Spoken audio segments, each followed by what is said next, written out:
Assalamualaikum warahmatullahi wabarakatuh. Kami dari grup CPRLD, kita ingin mempresentasikan hasil praktikum pengamatan mikroskopi.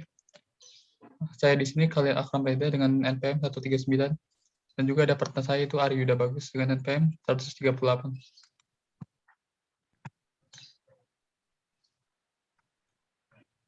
Ya, mikroskop adalah sebuah alat yang paling khas dalam laboratorium mikrobiologi yang memberikan perbesaran yang membuat kita dapat melihat struktur mikroorganisme yang dapat dilihat oleh mata telanjang. Nah, mikroskop ini juga suatu peralatan yang menyediakan pemeriksaan bayangan dengan cara memperbesar bayangan benda yang terlalu kecil menggunakan lensa objektif. Dan juga mikroskop cahaya ini pada umumnya digunakan dalam pengerjaan laboratorium biologi.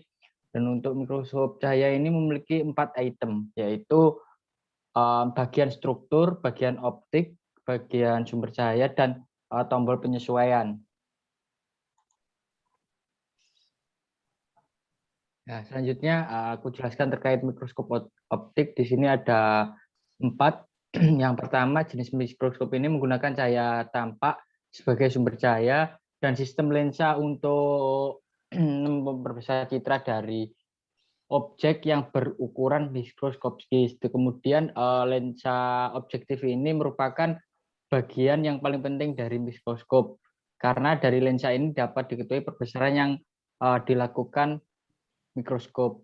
Kemudian cara kerja dari mikroskop optik adalah dari cahaya lampu yang dibiaskan oleh lensa kondensor. Setelah melewati lensa kondensor, sinar akan mengenai spesimen. Nah, setelah itu akan diteruskan oleh lensa objektif.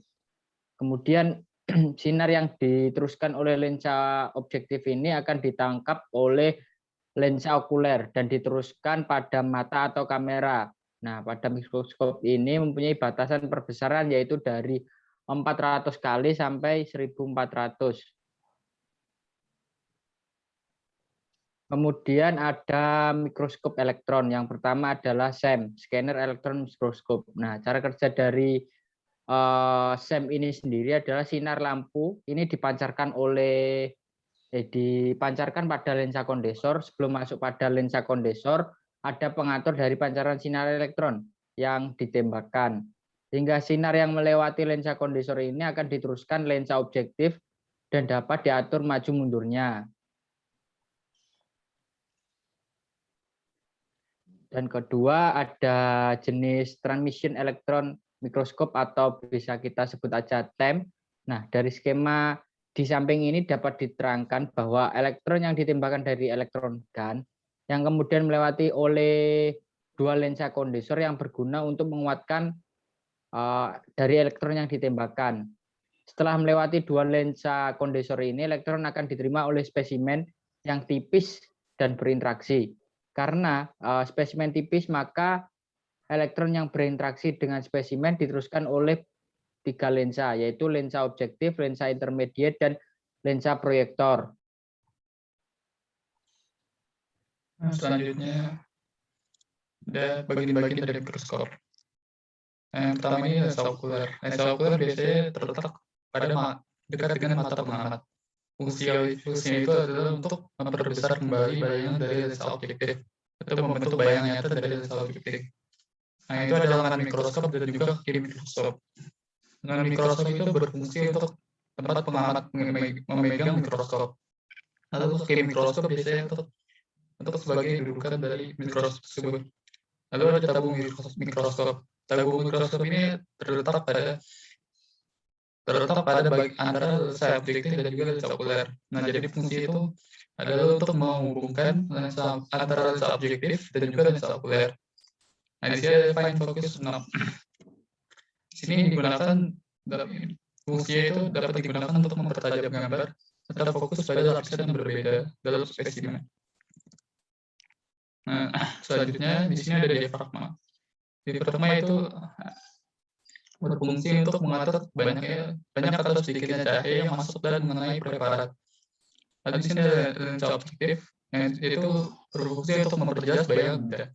Lensa objektif ini perbesarannya bisa sampai 400 kali lebih. Lalu ada kondenser.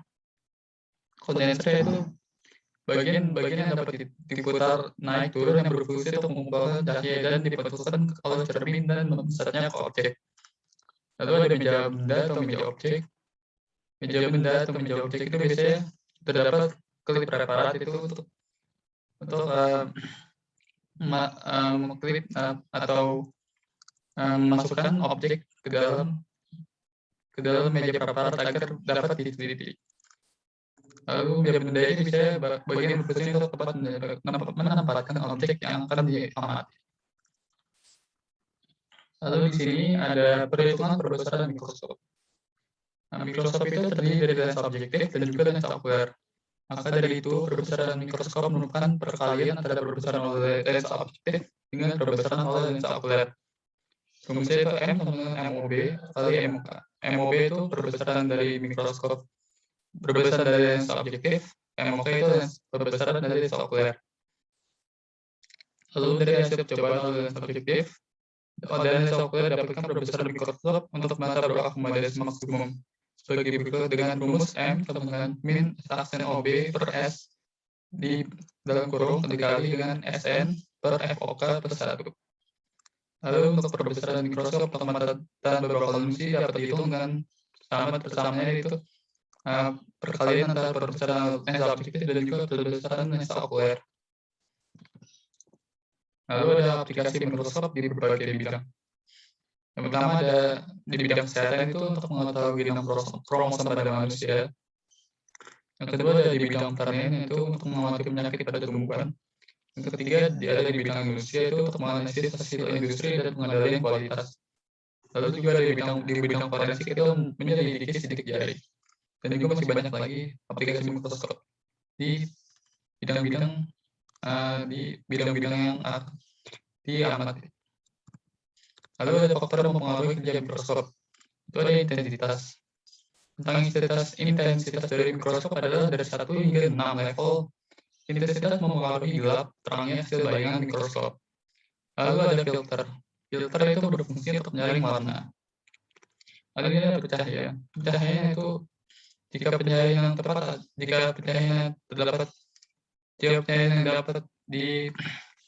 itu adalah sangat baik, maka pencahayaan yang tepat adalah pencahayaan yang memiliki daya tembus yang paling besar.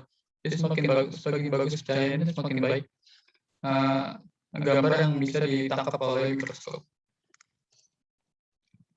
Terima kasih. Sekian presentasi dari grup C paralel B. Kurang lebih mohon maaf. Wassalamualaikum warahmatullahi wabarakatuh.